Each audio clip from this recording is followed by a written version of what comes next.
합니다. 지난 5월 말쯤이었나 봐요. 사모와 함께 한 식당에 갔는데요. 그 식당 옆에 노랗게 물든 보리밭이 펼쳐져 있더라고요. 저도 이래봬도 촌놈인데요. 제가 살던 시골에서는 더러 보리를 재배하기는 했습니다만 제가 보리를 많이 못 봤던 것 같아요. 대체로 그냥 쌀 농사만 그렇게 많이 했었던 기억이 있고요. 그런데 군산에 오니까 보리가 참 많더라고요. 노랗게 누렇게 익은 보리를 보니까 참 아름답더라고요. 맥추감사 주일은 우리 한국교회 고유의 감사절이죠. 보리추수에 감사하는 그런 절기입니다. 맥추 감사절 때마다 제가 드리는 말씀, 우리 남성교 성도님들은 벌써 다 아시는 줄 알아요. 우리가 지키는 이 맥추 감사 주일은 구약의 그 맥추절은 아니다라는 거예요. 출애굽기 23장 16절이나 또 출애굽기 34장 22절에 보면 맥추절이라는 단어가 나오긴 합니다만, 그래서 그 맥추절 우리가 지금 지키고 있는 거야 라고 생각하기 쉬운데요. 말 그대로 오해예요.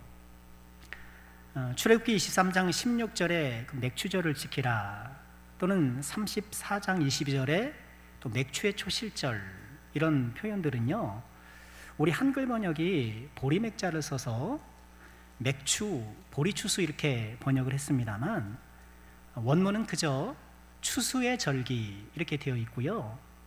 그리고 그 무렵 이스라엘에서 추수하는 작물은 밀이에요.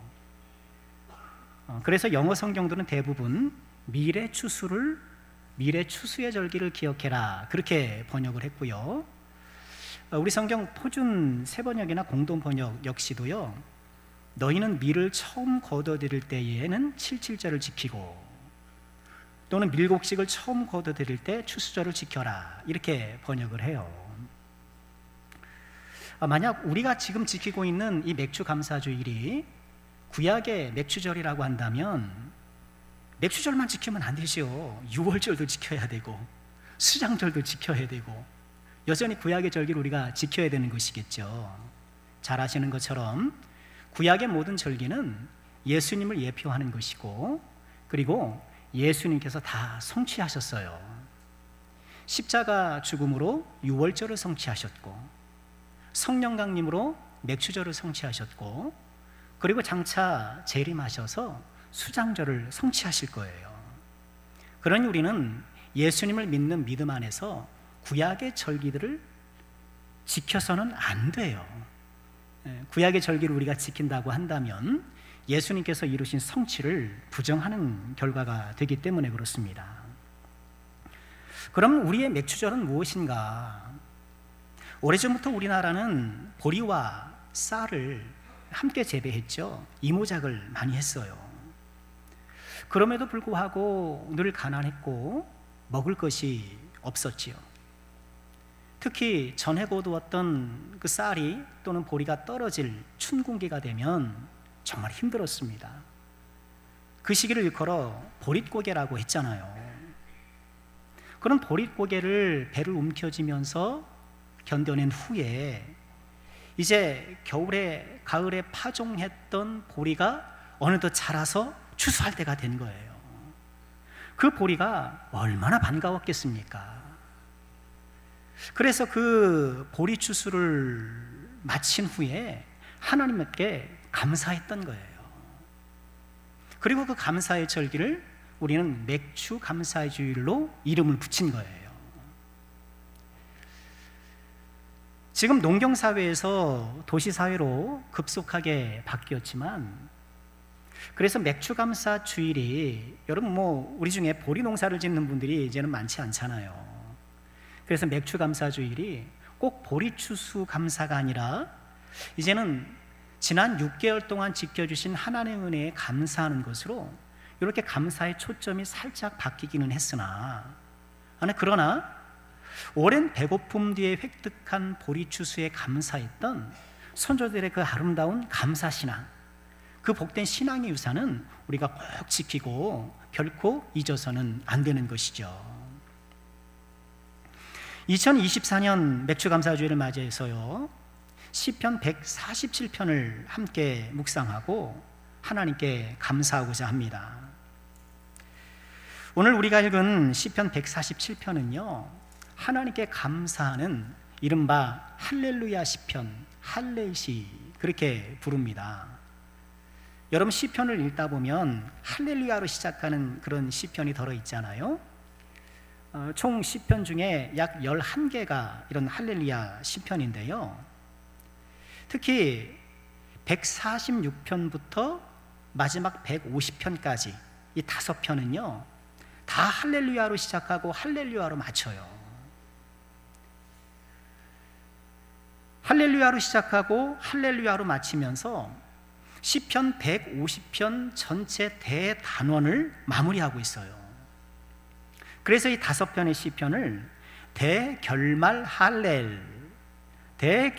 할렐루야시, 그렇게 부르기도 해요. 할렐루야, 무슨 뜻인가요? 여호와를 찬양하라.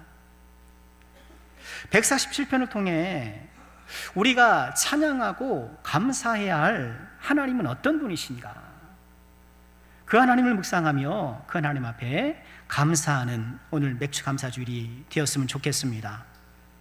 첫째로 우리가 감사할 하나님은요, 상한 자를 고치시며 상처를 싸매시는 하나님이세요. 상한 자를 고치시며 상처를 싸매시는 하나님. 오늘 3절에서 이렇게 말씀을 하시죠. 같이 읽어볼까요? 시작. 상심한 자들을 고치시며 그들의 상처를 싸매시는도다. 지금 시인이 하나님을 묵상하면서, 우리 하나님은 상심한 자를 고치시지, 우리 하나님은 모든 상처를 고쳐주시는 하나님이지, 그 하나님을 묵상하고 있는 거예요. 그런데 무엇 때문에 상심했고 무엇 때문에 상처를 받았다고 이야기를 할까요? 그 이유는 아마도 앞선 2절과 연관되어 보여요. 2절을 보면 여호와께서 예루살렘을 세우시며 이스라엘의 흩어진 자들을 모으신다. 흩어졌다는 거예요.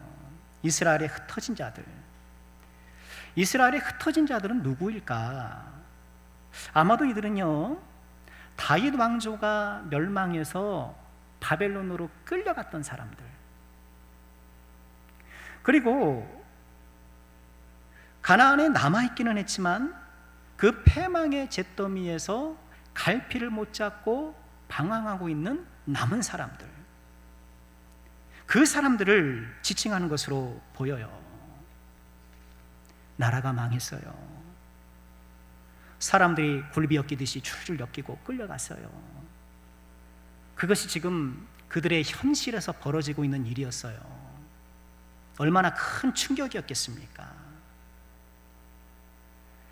물론 이 이스라엘 백성들, 유다 백성들의 이런 고난은 자업자득인 측면이 있죠. 아니, 자업자득이지요. 하나님께 형벌을 받는 것이었지. 그러나 아무리 자업자득의 형벌이었지만 예루살렘의 붕괴는 하나님의 백성들에게 큰 충격이 아닐 수 없는 거예요. 우리도 이 세상을 살아갈 때 때때로 이처럼 흩어진 자가 될 때가 있지 않은가. 세상의 유혹과 시험 때문에, 또는 고난과 시련 때문에 그 충격으로 마음과 삶에 타격을 받아 그만 마음이 휘청거리고 흩어지고 요동할 때가 있다는 거예요. 그런 일이 없으면 참 좋겠는데, 우리는 예수님을 믿으면서도 참 미혹해서 상처를 주기도 하고 받기도 하고, 흩어지고 요동하는 그 심령, 상처받은 자신의 영혼을 부여잡고 신음하며 잠 못 이룰 때가 있는 거예요. 지난 6개월 어떻게 보내셨나요? 참 해피한 일들만 있었으면 좋겠지만 그렇지 않은 경우도 분명히 있었을 거예요. 광야 인생길에서 이런저런 이유로 마음과 삶이 흩어지고, 그래서 상심해서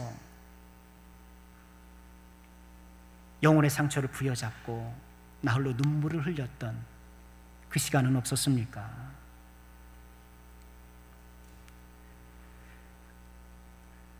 광야 인생길에서 이런 흐트러짐을 경험하고 상심과 상처를 경험했다고 한다면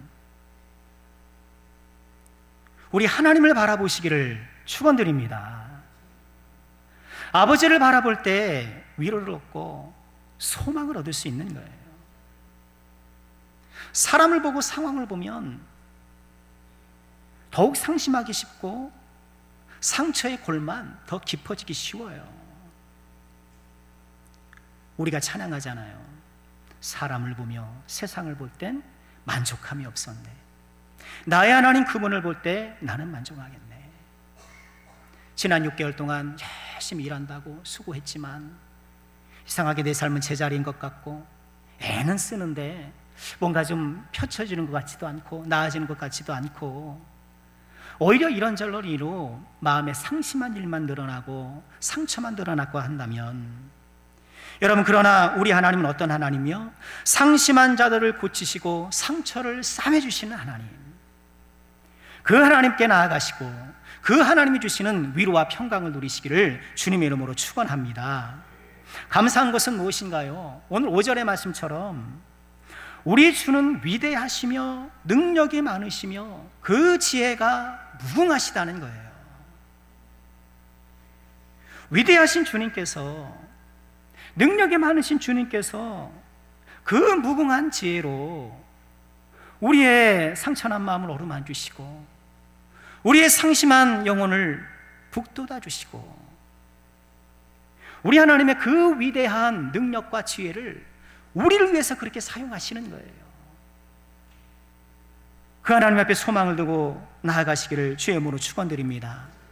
어제 토요일 새벽에 예레미야 말씀을 묵상했는데요, 예레미야 29장 11절에 이렇게 말씀을 하시더라고요. 여호와의 말씀이니라. 너희를 향한 나의 생각을 내가 아나니 평안이요 재앙이 아니니라. 너희에게 미래와 희망을 주는 것이니라. 너희를 향한 나의 생각은 평안이다, 재앙이 아니다. 여러분, 이 말씀은요, 바벨론의 포로로 끌려간 유다 백성들에게 예레미야가 쓴 편지예요. 하나님의 명을 받들어 예레미야가 쓴 편지예요. 하루아침에 포로가 되어서 낯선 나라에서, 여러분, 포로로 끌려가면 얼마나 몇시천대 받습니까? 포로로 끌려오고 2등 시민 대접받고, 그럼 몇시와 천대를 받으면서 불안한 미래 가운데 사는 그 포로된 자들에게 이 말씀을 주시는 거예요. 너를 향한 나의 생각은 내가 알다. 재앙이 아니오 평안이다. 너에게 미래와 희망을 주는 것이다. 여러분, 이 말씀은 오늘날 이런저런 내 인생의 상심한 일과 상처에 포로잡힌 우리들을 향한 하나님의 말씀이 아니겠습니까? 감사의 절기. 그러나 고난과 시련으로 누더기진 마음으로 오늘 주 앞에 나오셨다면, 그 위대하신 능력으로 무궁한 지혜로 우리의 상심한 마음을 위로하시고 상처를 싸매주시는 그 하나님을 만나시기를 주 이름으로 축원합니다. 그 하나님께 나아가시길 바랍니다. 우리 주님의 위로와 평강을 얻게 되실 것입니다. 우리가 찬송하고 감사해야 될 하나님 두 번째는요, 별들의 수요를 세시고 이름을 부르시는 하나님이세요. 우리 4절 말씀 보실까요? 함께 하죠.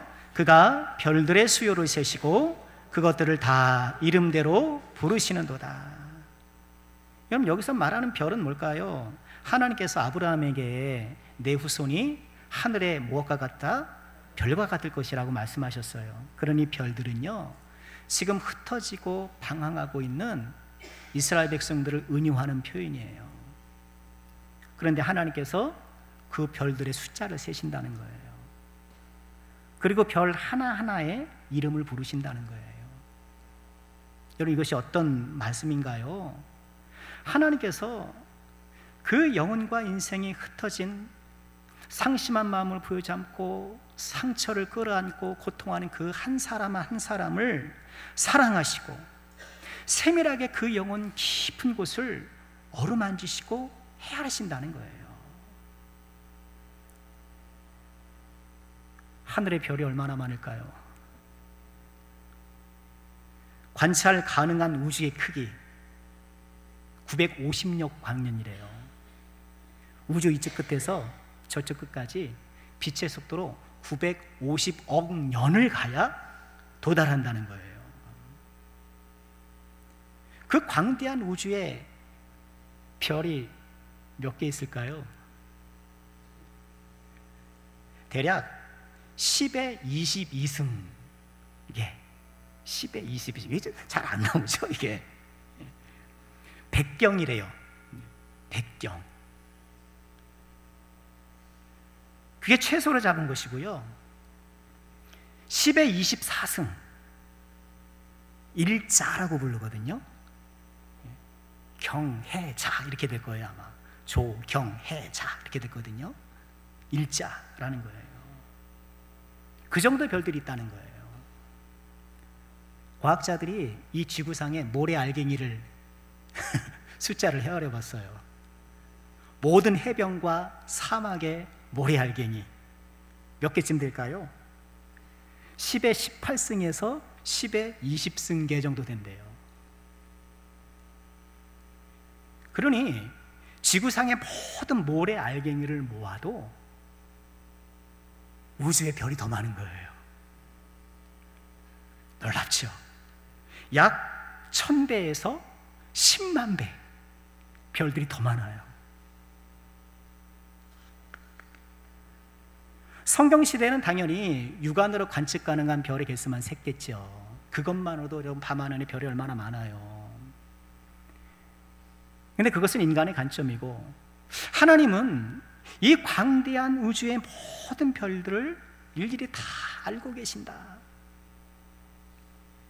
그리고 그 별들의 이름을 붙이고 이름을 부르신다는 거예요.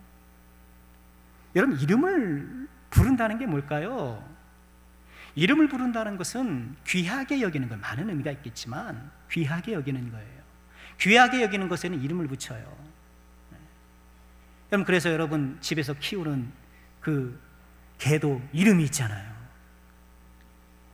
제가 옛날에 시골에 살 때 우리 집 개는요 다 똘똘이었어요. 이놈도 똘똘이, 저놈도 똘똘이, 다 똘똘이에요. 암컷도 똘똘이에요. 똘똘이, 똘똘아, 똘똘아, 똘똘이에요. 사람처럼 이름을 붙여주더라고요, 요새는. 요즘에는 또 애완 돌멩이도 있대요. 애완 돌멩이. 우리 중에 키우시는 분이 계신지 모르겠는데요. 그래서 출근하고 이제 들어오면 돌멩이한테 인사하는 거예요. 잘 있었니? 오늘 하루 어땠니? 돌멩이가 대답해요. 돌멩, 돌멩. 돌멩이를 애완으로 키운다는 것은 굉장한 상상력과 집중력이 필요한 것 같아요. 하나님은 우주의 수많은 별들의 수요를 세시고 이름을 불러주시는 것. 여러분, 이 세상에 한 사람 한 사람, 저와 같은 사람들, 여러분, 우리가 얼마나 찾고 보잘 것이 없습니까? 여러분, 지금 당장 나 하나 없는다 해서 여러분 세상에 무슨 지장 있겠습니까? 가족이나 좀 슬프고 말지. 이 우주에서요, 하루에 100에서 300억 개의 별이 새로 생긴대요. 또 수십억 개의 별이 소멸한대요. 여러분, 이 광대한 우주에 별 하나가 생겼다, 뭐 졌다, 뭐 그게 뭔 대수겠습니까만, 하나님께서는 그 별을 잊지 않으시는 거예요. 여러분, 지구상에 하루에 약 38만 5천 명이 태어난대요. 16만 명이 죽고, 하루에. 그 수많은 출생과 사망 사이에 여러분, 나 같은 사람 하나 사라진다고 해서 무슨 대수겠습니까? 1588년 네덜란드의 화가 피터 브루헬이라는 사람이 있는데요, 그분이 이카루스의 추락에 있는 풍경이라는 그런 그림을 그렸어요. 그리스 신화에 나오는 인물인데요, 이카루스가요 밀랍으로 날개를 붙이고 하늘을 막 올라가요. 아버지가 주의를 줍니다.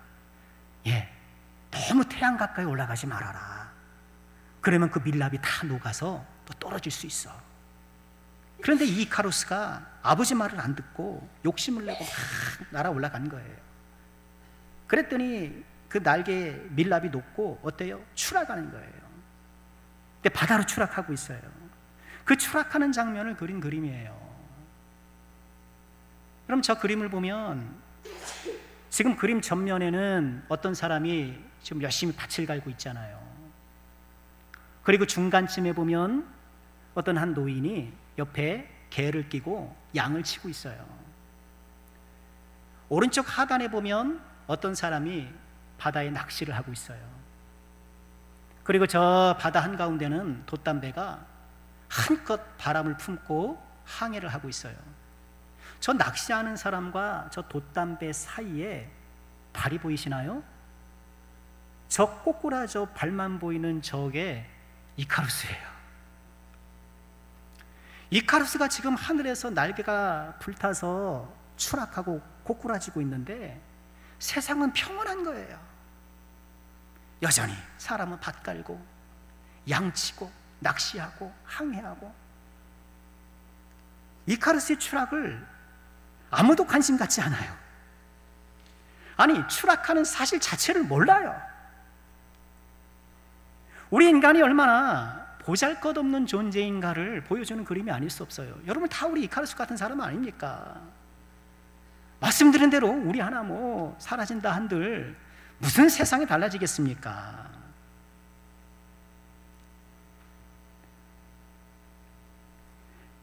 내가 그렇게 고생하고 내가 그렇게 애를 쓴다 한들 누가 나를 그렇게 지극히 여겨서 사랑해 주겠습니까? 여러분, 지금껏 우리가 살아오면서 어떻게 보면 단 한 번도 중심에 나가지 못할 때가 있지 않나요? 학교에서도 선생님 한번 칭찬 한 번도 못 들어보고, 공부 잘하는 애만 칭찬해주고 그러죠. 나는 공부도 썩 못하니까 선생님 칭찬도 못 듣고. 또 옛날에는 형제들이 많았잖아요. 형제들이 많은 터에 그저 집안에서 천덕꾸러기 취급받고 사랑도 못 받고, 뭐 먼 우주의 변방의 어느 별처럼 나는 이 세상의 변방에서 늘 외곽에서 살았던 것처럼 그렇게 느껴질 때가 있지 않나요? 그런데 오늘 말씀에서 우리 하나님은 어떤 하나님이세요? 그 보잘것없어 보이는 그 한 사람을 놓치지 않는 하나님이라는 거예요. 그 한 사람을 놓치지 않으시고 사랑하시고 그의 이름을 불러주시고, 인생 광야길에서 타격을 받아 흩어진 마음을, 그 상처를 부여잡고 있는 나 하나를 결코 잊지 아니하시는 하나님이시라는 거예요. 추락하는 이카루스에게 어느 누구도 시선을 주지 않지만 하나님께서는 결코 하나님의 자녀에 대해 시선을 거두지 아니하신다는 것. 우리 사랑하는 모든 제정들, 이 하나님을 기억하시고 하늘의 별들을 하나하나 세시고 그 하나하나 이름을 불러주시는 그 하나님께서 나의 이름을 불러주시고 나를 지극히 사랑하시고 나의 모든 심령을 깊이 헤아리시고 계신다는 것을 꼭 기억하시고, 그 하나님의 사랑에 힘입어서 용기를 얻으시고 평안을 누리시기를 주의 이름으로 축원합니다. 마지막으로 우리가 찬양하며 감사해야 할 하나님은 비를 준비하시는 하나님이십니다. 우리 7절부터 9절까지 같이 읽어볼까요? 함께 하죠. 시작. 감사함으로 여호와께 노래하며 수금으로 하나님께 찬양할지어다. 그가 구름으로 하늘을 덮으시며 땅을 위하여 비를 준비하시며 산에 풀이 자라게 하시며 들짐승과 우는 까마귀 새끼에게 먹을 것을 주시는도다. 아멘. 지금 이 시인은요, 지금 흩어져 있는 모든 자들을 향하여서, 상심하고 상처받은 모든 인생들을 향하여서 비를 준비하고 계신 하나님을 소개하고 있어요. 땅을 위하여 비를 준비하시는 하나님, 하나님께서 땅에 비를 내리셔서 그 비를 통해 어때요? 산에 풀이 자라고 들짐승과 까마귀 새끼도 생동감을 얻고, 하나님께서 비를 내려서 온 세상을 생명이 가득하도록 만들어주시는 것처럼, 지금 흩어져 있고 상심하고 상처한 모든 심령에 하나님께서 은혜의 단비를 내려주시고 위로와 사랑의 단비를 내려주심을 통하여서 새 생명이 일어나기를 소망하고 있는 거예요. 여러분, 이 시간에 이 하나님을 바라보시기를 주의 이름으로 축원합니다. 땅을 위해 비를 준비하시는 하나님, 지금 나의 땅은 어떤 상태입니까? 여러분의 마음의 땅은 지금 어떤 상태입니까? 지금 우리에게 필요한 것이 비가 아닐까요? 오늘 아침에 보니까 정말 세차게 내리더라고요. 세차 새로 안 해도 될 만큼 막 쏟아지더라고요. 지금 마음이 흩어져 있습니까? 상처로 인해서 아파하고 고통하고 있습니까? 주님께 기도하세요. 주님, 저에게 비를 좀 주세요. 주님, 저에게 비를 주세요. 비를 주세요. 위로의 비를 주시고, 사랑의 비를 주시고, 용기의 비를 주세요. 성령의 비를 주세요.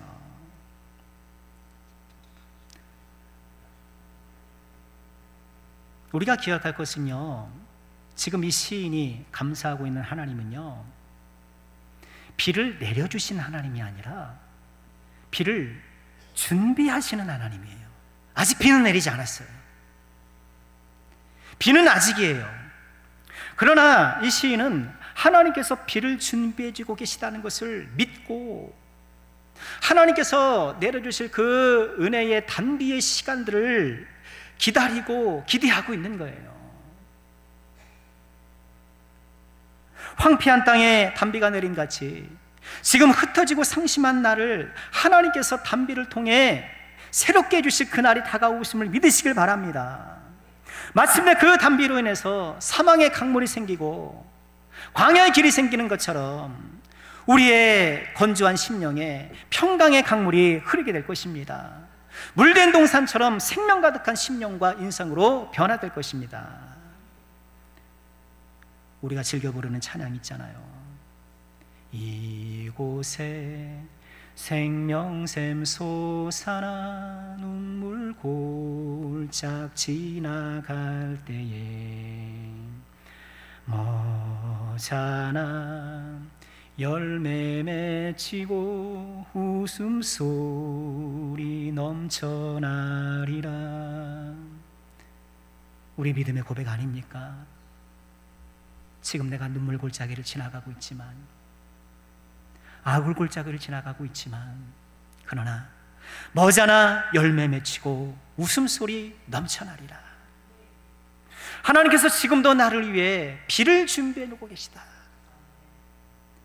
우리가 이 사실을 꼭 기억하시고,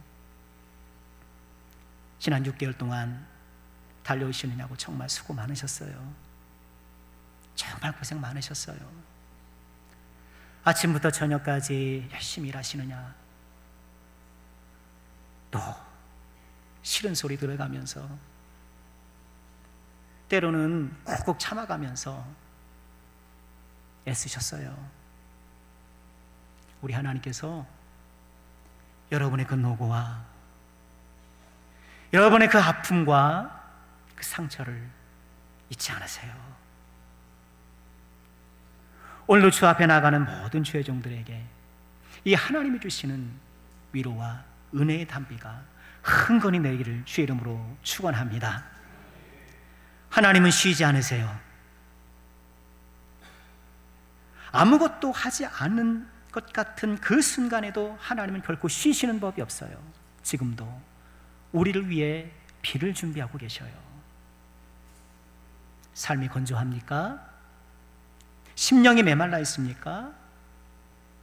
거북이 등짝처럼 내 마음이 갈라져 아파하고 있습니까?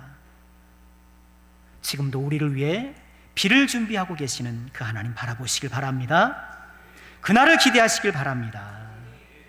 우리 하나님께서 주시는 축복과 은혜의 담비로 우리 삶 가운데 놀라운 역사가 일어나기를 주의 이름으로 축원합니다.